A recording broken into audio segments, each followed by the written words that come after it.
Welcome back to the BRRRR Investor Podcast, where our mission is to empower aspiring real estate investors in their journey towards building generational wealth. All right, I'm super excited. If you haven't heard of PadSplit, or even if you have heard of PadSplit, you want to stay tuned. You want to listen till the end because you're going to learn a lot right now from Devon Aguirre.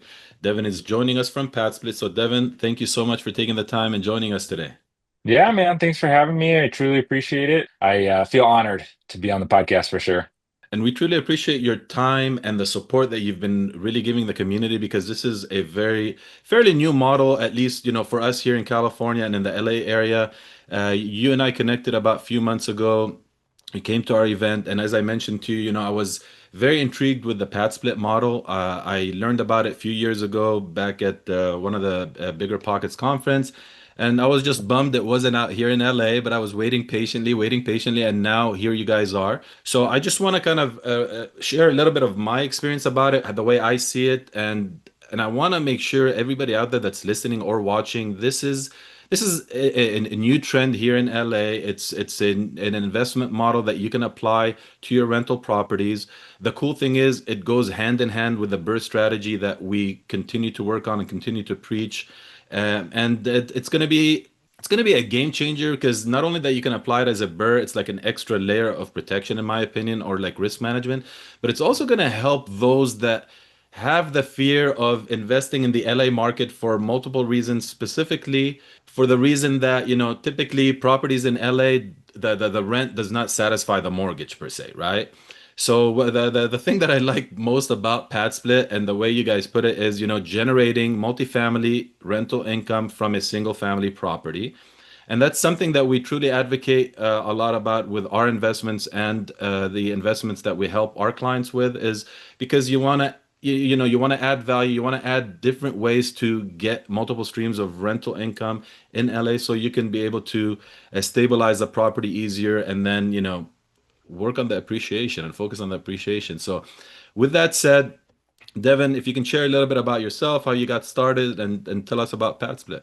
Yeah, thanks. So I started off in the real estate industry pretty much right out of college. I grew up in Southern California, went to Long Beach Poly High School, grew up in Long Beach, went to Cal State Long Beach, studied history, which didn't really pan out that well. I mean, I don't regret it at all. It taught me a lot of stuff, but wasn't really the most money-making avenue. So went into real estate, started off in the title insurance space. Worked my way up from like just working in customer service to then ended up in sales, but always at like prop tech startups. So it was a startup title company, then ended up at another prop tech company that was like an agent referral service, and then now I'm over here at PadSplit. But yeah, I've worn a lot of hats throughout the industry, the real estate industry. I was a loan officer for a small period, a title rep. I actually have my broker's license as well. So yeah, I've done a lot of the aspects and the different parts of like a real estate transaction. So super familiar with how real estate works, but definitely this is a new concept in as far as like the platform, but definitely I've even lived in a co-living property before that we kind of made ourselves. So it's definitely fun and exciting to kind of get back to the roots a little bit while also tapping into my experience. That is awesome. I mean, talk about wearing multiple hats, right? I mean, learning that about you. I mean, obviously, I knew the title and the extensive experience you had in real estate, but then having broker, lending, all that stuff. How do you feel that contributes to your ability to connect with, the community and talk about PadSplit? Yeah, I mean, I think to be honest, like one of the biggest benefits is that 9 times out of 10, like I can provide a lot of value for people. And that's really what I try to do is like if somebody has a question about title, they don't feel afraid to ask me, right? Because I have insurance experience. They ask like I can have basic conversations about lending. Like it's been a little while since I've done that, but I know what DTI is, right? Things like that. And so really at the end of the day, like that background of experience, especially in the title insurance space, I love the experience that I grabbed in that time because it really showed me the way title insurance works is you're not working with a product that's different between the different brands and companies. It's pretty much commodified. And so you really learn how to like be of value, be customer service, follow through. One of the things that I always say that I've actually had somebody in LA in my role as PadSplit tell me, they said, I was doing an event on a Tuesday night. I was going on vacation the next day, and he said, "Hey, can you send me an intro to this other investor?" And I said, "Sure." When I get back from vacation, Monday comes back, I send him the intro, and he goes, "Wow, you actually did it." He's like, "Nobody follows through anymore." And I was like, I just can't do anything else. Like that's just part of who I am. So, between that and my knowledge of all these fields, I think it's really helpful, for sure. I'm a testament to what you just mentioned because you truly have made this easier to embrace, let's say, right? Whether for myself or, those that are part of our community, investors that we're working with, because it is a new idea, right? There's already fear as it is in investing in real estate. It's a big commitment, it's a big step. And, you know, especially investing in LA, people are apprehensive because of the laws, because of all the little intricacies. So there are going to be challenges, obviously. There are going to be vacancy. There are going to be things you're going to need to prepare for. It's a business at the end of the day. And investing in general, you have to prepare for that. However, you made it really easy. I mean, just going back to, the tour that we did when we drove around to the properties that we had recently acquired, and we had our idea in mind was, because we were just fix and flipping or buying and holding. So those were going to buy and hold. And we said, this, the PadSplit idea came about. I'm like, why don't we just give it a try and see how it works? So when you went to the properties with us, it was a huge eye opener. I mean, I have experience. However, you pointed out things that to me, I wouldn't have known because I don't have the background of the co-living aspect. So that was very, very generous of you. That was something that truly helped out, and that's a way that for a new model like that, for it to be successful, that's the kind of service that you would need. But you definitely do go above and beyond, and we appreciate that. And I know right now Awesome. you're still getting calls from some of my investors that are just to kind of guide them through. So it's good to know that we have you as a resource. Yeah, and that's one of the things, like, I get a lot of times people ask me like, well, what do you do for PadSplit? Like, I know you're here, you're wearing the hat, and I tell them, I say, like, really my job at PadSplit is twofold. The first is, or like, because it's a newer market in Southern California, I am a marketer, an educator, right? I like to say I'm a PadSplit evangelist, spreading the good word of PadSplit around, right? And the good word of co-living. But at the other, once that role is accomplished and I get the word out, really my role at its core is to help investors get from 0 doors on our platform to 12 doors. So, I walk properties, kind of like what you mentioned. I give advice, as much as I can. I don't have any general contractor experience, so I usually tap into other resources there. But I give advice, I help consult, I do a real consultative approach. So, like, I always tell people, like, I'll tell you if this isn't going to work for your property at the end of the day. I try to be as transparent as possible because at the end of the day, I'm not trying to trap somebody into something that's not going to work for them or anything like that. So I get them to from 0 to 12 doors, and once they get to 12 doors, we have another team that kind of specializes in higher portfolio clients that they can help them fine tune things and things like that. But especially for those early on, that onboarding experience, those first one or two properties, that's where my expertise is. But yeah, so that's what I do.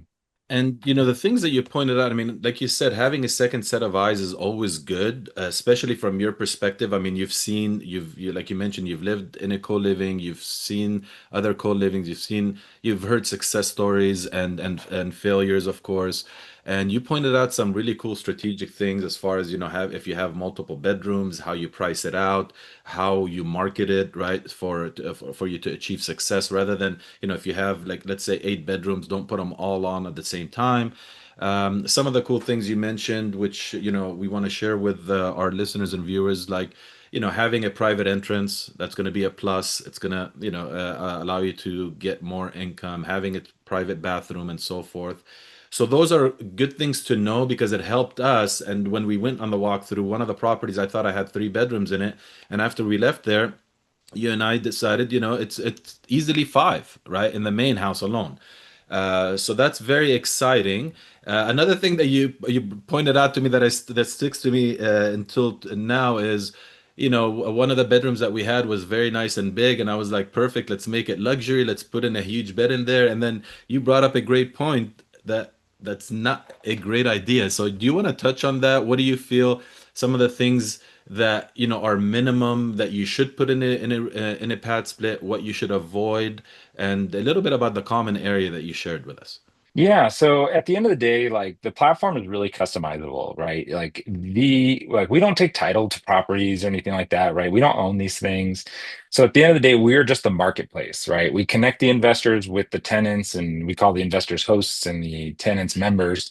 But we kind of give basic requirements as to how you need to set it up, but we have plenty of hosts that customize it completely out on their own. So as far as like furnishing a pad split room, you need a bed, a nightstand. You don't need linens, right? You can provide linens, but you don't have to. A bed, nightstand, and then if the room does not have a closet, it needs a wardrobe or a dresser.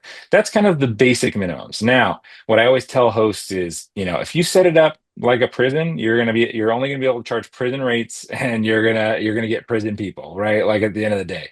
So, elevating it enough without breaking the bank. Obviously everything's a balancing act on how much capital you want to put into it, but you also don't want to go too far. You know what I mean? If you spend $15,000 furnishing each room with luxury furniture, you're probably not going to see ROI there, right? So what you want to do is have things that are like durable, that are easily replaceable, just in case it is still a rental property at the end of the day. Don't put grandma's antique furniture in there that you're going to be upset that it gets scratched, right?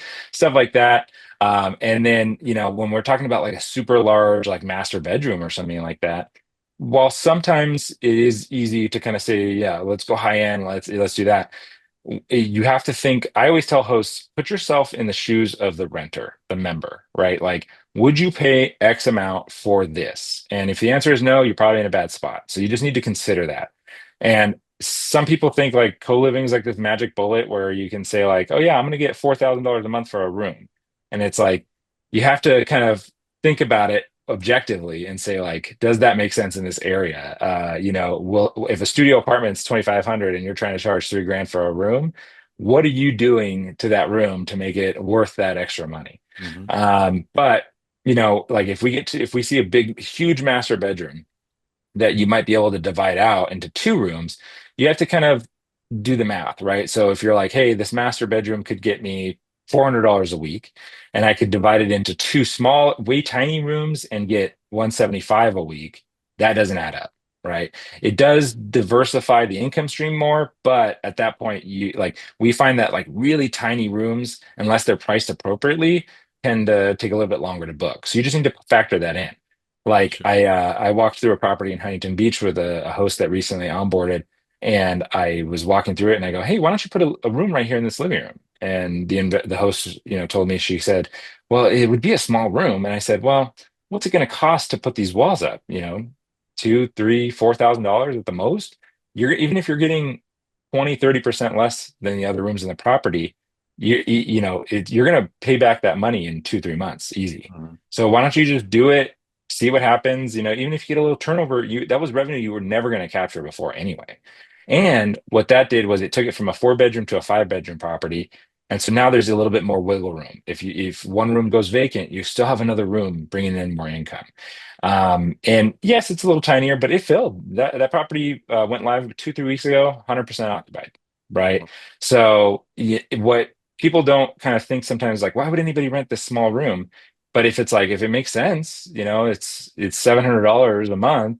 You're never going to find anything like that anywhere nearby. Then somebody will do it. Mhm. Now, if you have all your other rooms at $1,300 a month, and then you're trying to get 1,250 for the tiniest room known to man, and that's a closet, essentially, it's probably not going to make sense. So you just have to temper those expectations appropriately.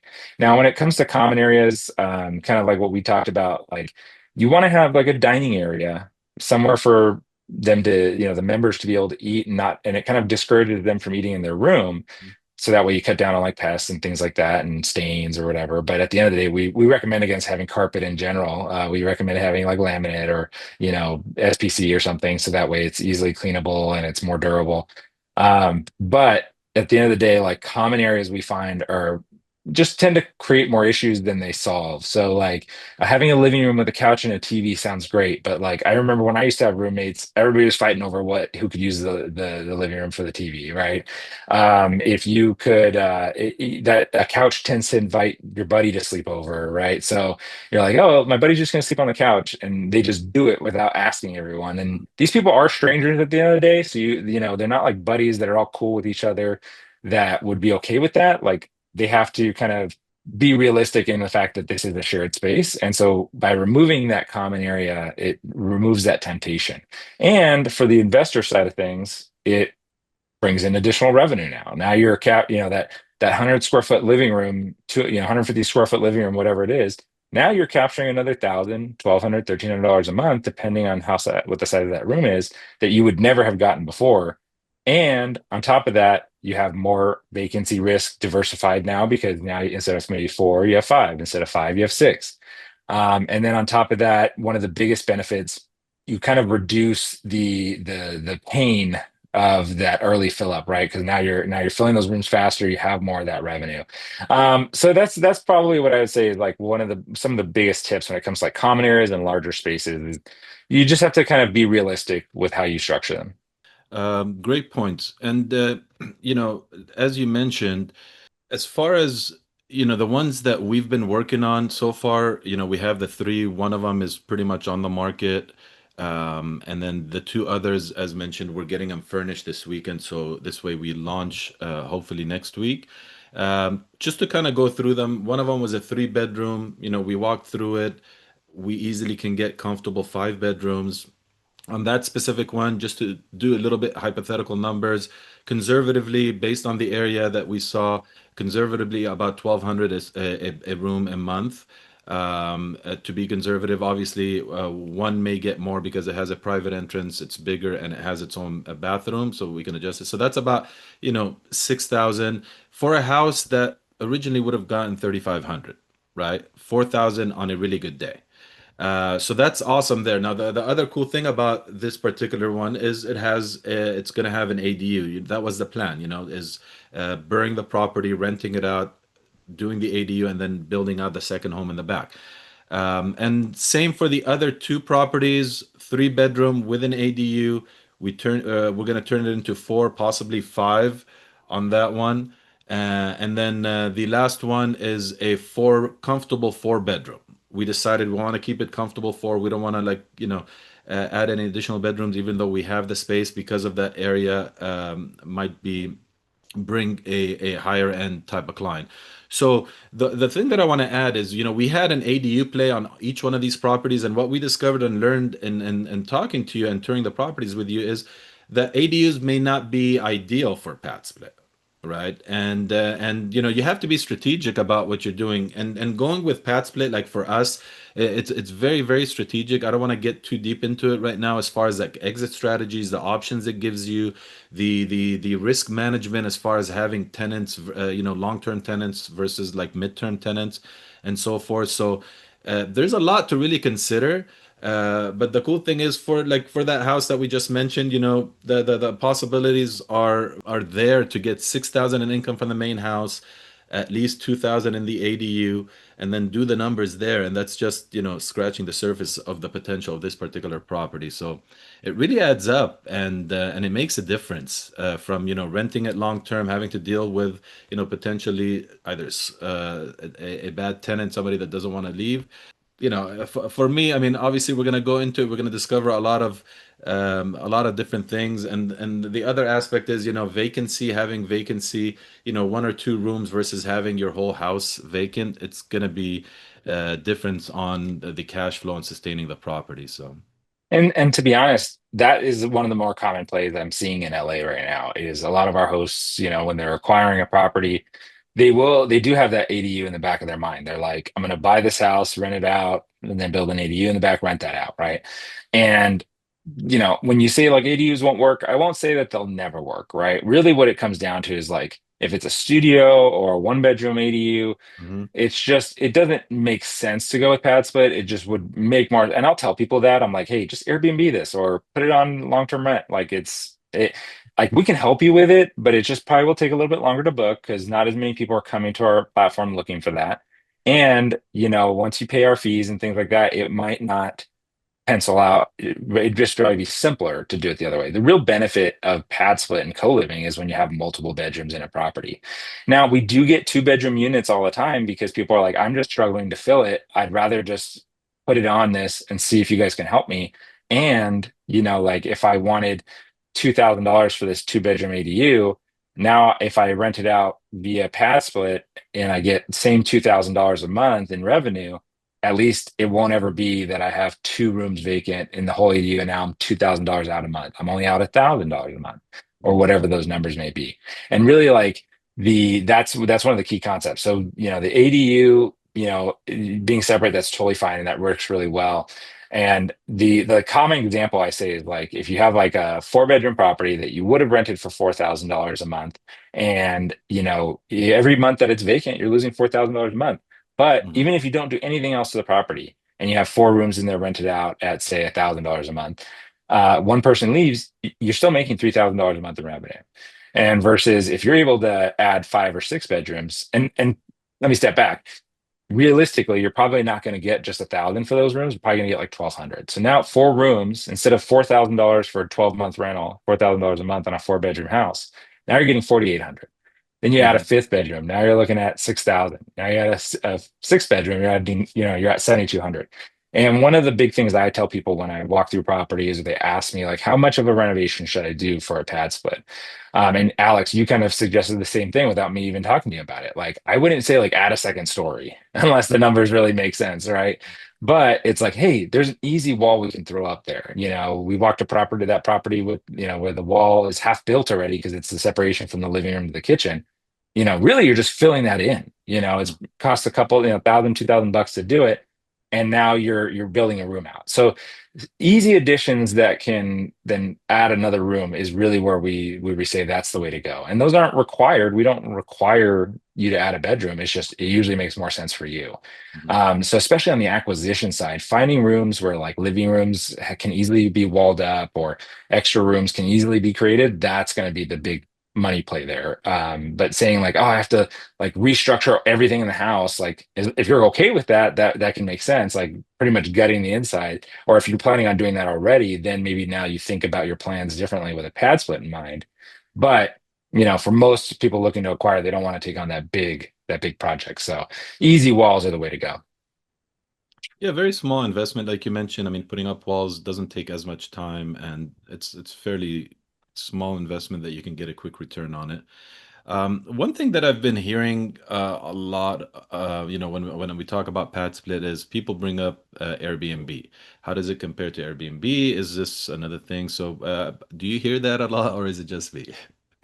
So this kind of goes back to my first hat as being an educator and a pad split evangelist. Is so many people think, oh, it's like Airbnb, and it is similar in that we're a software platform, right? Like we're a tech platform. But that's kind of where it ends, and in real estate, I guess. But at the end of the day, like our demographic, what we're advertising towards is not tourists or vacationers, right? And so what we are is we're connecting those investors with people that are looking to rent essentially like an apartment.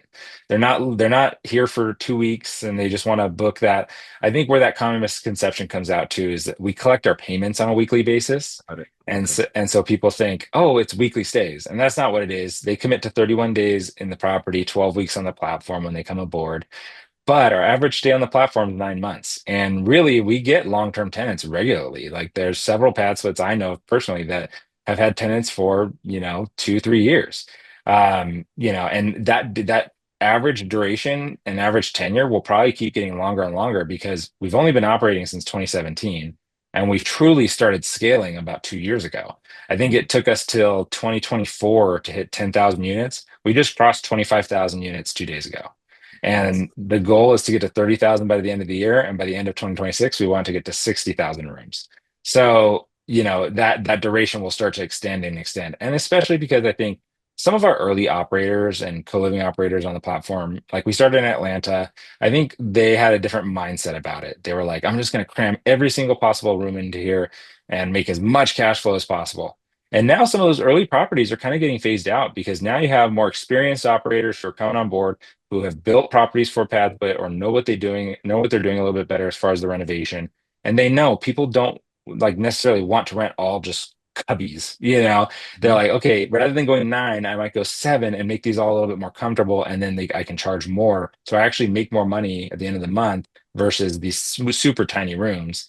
And on top of that, they keep the properties a little bit more maintained. They know what they're doing. They're working with a property manager, or they're just, taking care of the properties better than some of those early hosts were.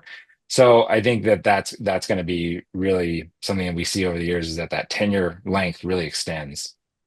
And it really comes down to understanding your market and the end user, right? I mean, by knowing who's going to rent out those rooms, you really want to cater to that. And similar to like when flipping a home, right? A lot of people tend to overspend on the property, just want to make it beautiful, but then don't realize that you want to make it, fit in the area that it's in and for the end user that's looking for it. So that's something very important to, as far as keeping costs down. And really treating it like a business, like you said. I mean, when you're going to have a lot of options, people are going to want to go where they feel comfortable, staying, and obviously staying long term. So it's good to know, and I catch myself sometimes too, when I'm sharing about PadSplit with others, is it is a midterm and so forth, and they say, oh, so they can stay longer. Well, they can, right? They can if they want to, and then if you provide the amenities and the comfort for them to stay, because that's the goal, right? What is Well, the?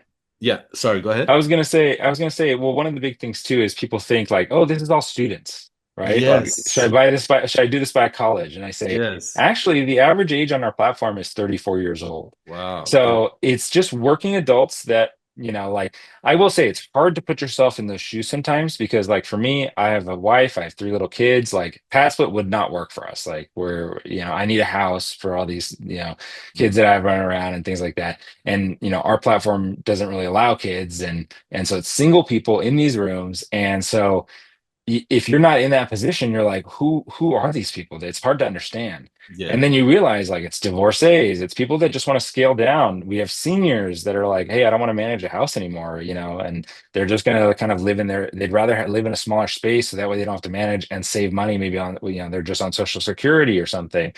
And I mean, you do get some younger people, right, just starting out and things like that. But waiters, bartenders, Uber drivers, delivery drivers, all these walks of life, but that just are looking for something cheaper than what a studio or one bedroom is, without necessarily sacrificing on the quality. So because it's a shared space that's a little bit better maintained, they're not living in somebody's closet illegally, and then on top of that, because we have our platform and we vet and screen all these members, they feel more comfortable doing this than going through somebody on like Craigslist or something, because you never know what you're going to get. You're not signing a 12-month lease with a bunch of strangers, so they're more willing to kind of take a chance on it.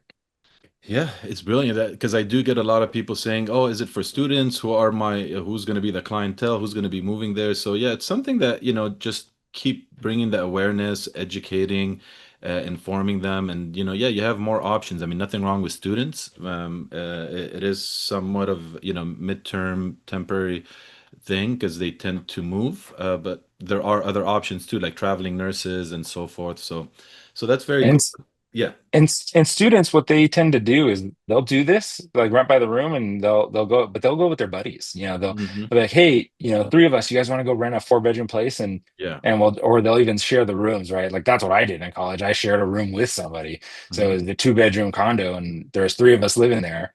The rent was like crazy cheap. I paid like $300 a month, so it made sense at the time. But at the end of the day, like we all did that because we were friends, right? So would a student maybe go and try to move in with strangers? Maybe, but more than likely they're going to do that with themselves. So that's actually where I tell people like I wouldn't even look at student like around student like colleges and things like that unless you're going more for like the people who work there, only because students also tend to like to party and stuff like that. So that's where it can get a little sticky. Sure. Good point. So just to kind of share a little bit about, the platform, my understanding of it, in case, there's still people listening or watching this episode and really not sure. So PadSplit, from my understanding, it's again, like you said, a tech platform, right? It's a platform to legitimize the co-living process. to be able to help landlords market rent by the room, right? And collecting the payments. It's a platform also that allows communication amongst, the landlord and the members, as well as amongst themselves and so forth. So it's a great way for, moms and pops, landlords as well, to be a little bit more hands-on, because it does allow that. It does allow them to interact with others amongst the platform. However, you don't manage the property. So that's one thing we want to make sure, we're clear about, that PadSplit is not a property management company. You would have to either, connect with a property management company, or connect with some like a team like ourselves that can help guide you through the process and help you manage it, or manage it yourself, right? Do you get a lot of resistance around that? I mean, that's one of the biggest confusion points, I think, is a lot of people are like, well, if you don't manage the property, what do you do? Right. And what we do is we really simplify the co-living investment. So I always tell hosts, like, if you want to try this by yourself, you can. Like, it's going to be a little bit of a struggle, but at the end of the day, like, we make it easier. And really what our platform is designed for is to like help people scale in co-living. Mm, I just talked to recently, I talked to a host in Riverside who has a co-living property. He's currently operating. He has 6 bedrooms in the property, and he called me because he had one room vacant. And he's like, "Hey, so like, can you help me with this?" And I told him, "Well, it seems like you're doing great. Like, what do you need me for?" And he goes, "I actually want to do this again. I'm in contract on another property, but I never want to do this again by myself." He was like, "It was such a pain in the butt to have to like spool up marketing every time you get a turnover or anything like that. How to set this up in the first place. Like, you guys have so much resources to on guidance on how to do that. And then on top of that, he was like managing all these leases. It's like it is more of a headache. So when the traditional real estate rent like landlord thinks about this and they go, I have a 4 bedroom property. Why would I take on the extra work for four tenants? And yes, doing it by yourself, that is just going to be a lot more work for probably very little return. But using a service like ours, it helps you relieve a lot of the administrative work because, we advertise. We're always advertising for our inventory. So you don't have to spool up a whole advertising toolbox to advertise one room. You just let us know that the room's vacant now, and we start advertising for that room specifically. But we're already in all the places that you need to advertise for a room for rent. And I think that's one of the biggest things too, is people don't realize that it's totally different than just throwing a rental up on Zillow. Like, mhm, you need to advertise in different places, Zumper, Roomies, like we co-list all our listings on those websites. And then we also do like Google SEO and social media ads, everything to kind of drive traffic. But then we also do the screening and the income verification and the credit check. So a lot of the people that are co-living operators that are doing this by themselves, it becomes a full-time job to handle all the Zillow inquiries, right? The mhm, 900 Zillow inquiries for your listing. And people want to come see it and they flake and no show. And I just talked to another host. She lives in Laguna Niguel, and her property's in Long Beach. And she's like, every time I have to drive up 45 minutes to do a showing, and then they say, nope, not for me, or they say, or they don't show. It's a huge time suck. With our model, the bookings are sight unseen. So that's why I always tell hosts, like, take professional photos if you can. Take at least clear, well lit photos. No photos from your flip phone from the 90s with your potato with the camera on it, right? Take clear photos, have a good listing description, one that says in the title, furnished and utilities included, because what that will do is once it gets populated onto all the other listing sites, people are like, oh, what is this? And they click into it. And then if they're on our website, on our app already, I tell people the photos are what's going to sell this thing. Photos and price are what's going to grab eyes up front. And especially in LA, we don't have that much inventory yet. So price isn't as much of a factor. So you do kind of get to set the market. But when they're looking on the app and there's 4 properties, what's going to grab their attention first is that photo. And they're going to say, oh, mhm. I want to see that. And then they see all the other amenities and the description and everything like that. So all these tips and tools and everything like that is what we provide to make it simpler. So we serve these people up essentially on a silver platter and say, like, hey, do you want these people in your room? And if you say yes, you send them a code to move in, and it's simple. So no showings, no open houses, no none of that. And so to manage one co-living property, like I said, is probably possible by yourself. But to do 10, even 5, 3, right? It is gonna be a full-time job. And most people start investing in real estate not to create another full-time job for themselves, but to get that financial freedom to be able to do what they want, to be at the beach, right? And that's where, like, if I talk to most people, I say, at two properties, you're probably going to need a property manager. And we have specialized property managers that we work with. Alex, I think you're going to help some of these investors manage these properties as well. And having somebody who understands the model and can kind of be responsive, usually property managers charge a little fee as well. But what's your time worth at the end of the day? Like, 45-minute drives from Laguna Niguel to Long Beach, is that worth it versus like 7% or whatever a property manager charges? I think so. And yeah, I mean that's where I'd say like where we come in is we really do help people like turn this into a business, scale it up, make more money. And the key word there, really scale it up, right? I mean, if you're going to do it yourself, you just look at the opportunity cost. Uh, Hmm. and the vetting of the way you shared with me the vetting of the applicant online, sight unseen. You have many ways of vetting them. It makes it so easy. You accept them with a click of a button. So I'm really excited about this. Again, this is a new journey for many of us. It's a great thing for real estate investing in general, for the real estate space. If you seen what happened with Airbnb, you guys are on the right track. You guys are growing, and you're doing it in a very cool way. You're connecting with the communities.